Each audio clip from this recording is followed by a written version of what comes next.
Assalamualaikum semuanya, selamat pagi. Kami dari kelompok 2 ingin mempresentasikan hasil diskusi kami yang berjudul kemampuan negosiasi. Langsung saja, berikut adalah videonya. Pengertian negosiasi.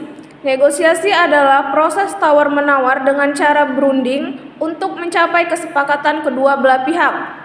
Negosiasi disebut pula sebagai proses interaktif yang dilakukan untuk mencapai persetujuan. Proses ini melibatkan dua orang atau lebih yang memiliki pandangan berbeda tetapi ingin mencapai beberapa solusi bersama. Ada 3 konsep penting yang harus dipahami oleh seorang negosiator untuk membangun kerangka dasar pengambilan keputusan, yaitu yang pertama, best alternative to a negotiated agreement.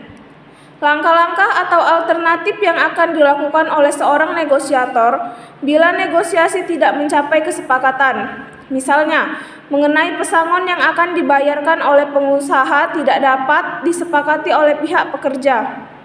Maka ada 2 pilihan yang bisa ditawarkan oleh pihak pengusaha, yaitu mencoba melakukan trade-off dengan pasal penambahan cuti atau meninggalkan perundingan bila tidak ada tanda-tanda positif dari pihak pekerja untuk beranjak dari posisinya saat itu.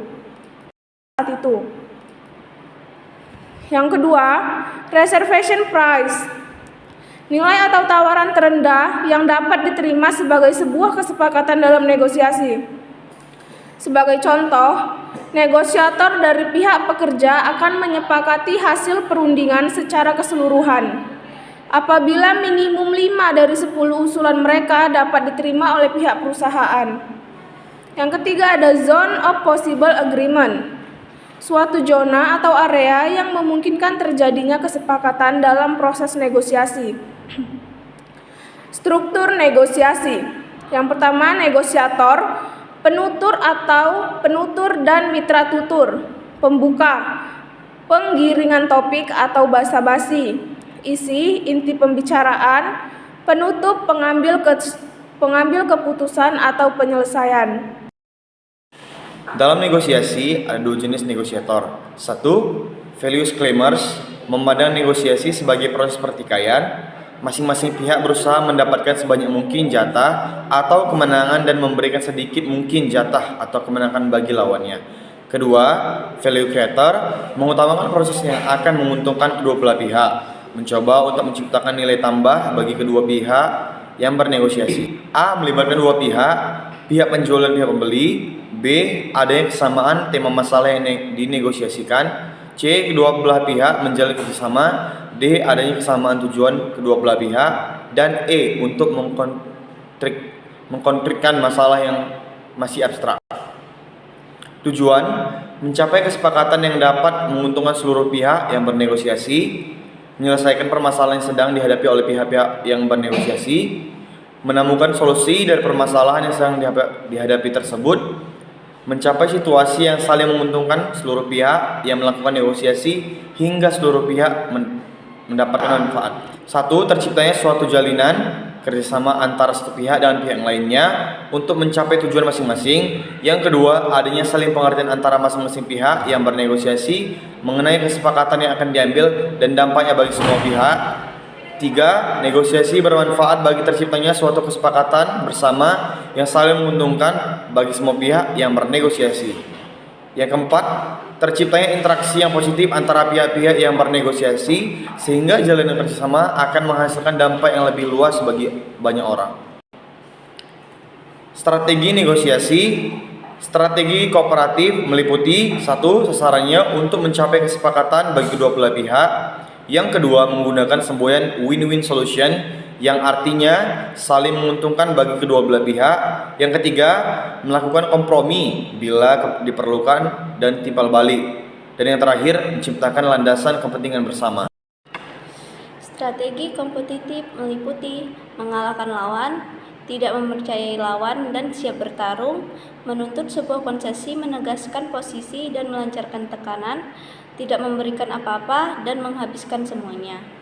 Strategi analitis meliputi memiliki filosofi bahwa seorang negosiator, pemecah masalah, atau pihak yang mampu memberikan solusi ketika tidak didapatkan kesepakatan pada kedua belah pihak. Memandang negosiasi sebagai bentuk latihan dalam memecahkan masalah, bukan sebaliknya dijadikan sebagai permainan, berusaha kreatif dan bersama-sama mencari alternatif solusinya, memberikan alasan yang rasional dan bukan atas dasar perasaan. Proses negosiasi adalah tahap perencanaan, tahap implementasi, tahap peninjauan. Adapun tahap perencanaan negosiasi membutuhkan 3 tugas utama, yaitu merencanakan sasaran negosiasi, memutuskan strategi, dan memperjelas proses negosiasi. Untuk memudahkan tentang tema yang hendak dinegosiasi, maka negosiator harus mempelajari hal-hal berikut ini.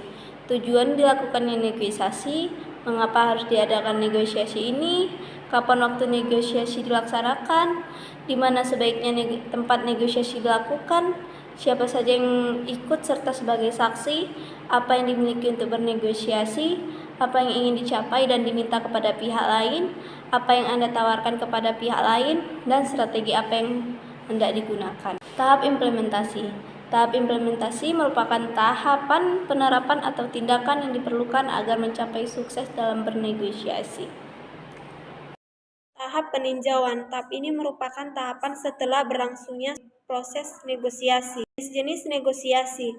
1. Negosiasi berdasarkan situasi. Ada 2, yaitu 1. Negosiasi formal. Negosiasi formal merupakan negosiasi yang terjadi di dalam situasi formal. Ciri-ciri negosiasi formal adalah adanya perjanjian atau hitam di atas putih yang sah secara hukum. Oleh karena itu, pelanggaran terhadap perjanjian yang telah disepakati dapat diperkarakan ke arah hukum. 2. Negosiasi formal atau informal. Dalam kehidupan sehari-hari, manusia sering bernegosiasi. Negosiasi dapat terjadi kapan saja, di mana saja, dan dengan siapa saja. Misalnya negosiasi di antara ayah dan anak. Kedua, negosiasi berdasarkan jumlah negosiator. 1. Negosiasi dengan pihak penengah. Negosiasi dilakukan oleh dua negosiator atau lebih dan pihak penengah. Negosiator saling memberikan argumentasi. Pihak penengah bertugas memberikan keputusan akhir dalam negosiasi tersebut. Contoh negosiasi jenis ini adalah sidang di pengadilan. Pihak pengugat dan tergugat adalah pihak yang bernegosiasi. Hakim berperan sebagai pihak penengah. 2. Negosiasi pihak penengah. Negosiasi ini dilakukan oleh 2 negosiator atau lebih. Negosiasi dilakukan tanpa pihak penengah, sehingga keputusan negosiasi tergantung pada pihak yang bernegosiasi.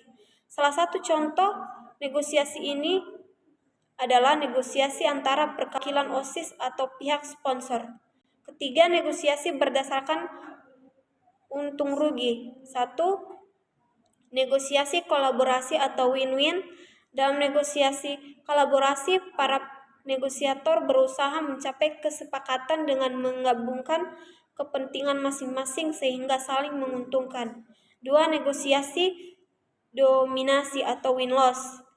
Dalam negosiasi ini, negosiator mendapatkan keuntungan lebih besar dari kesepakatan yang dicapai. Sementara itu, pihak lawan negosiasi mendapatkan keuntungan lebih kecil. Ketiga, negosiasi akomodasi atau loss win. Dalam negosiasi akomodasi, negosiator mendapatkan keuntungan sangat kecil, bahkan kerugian.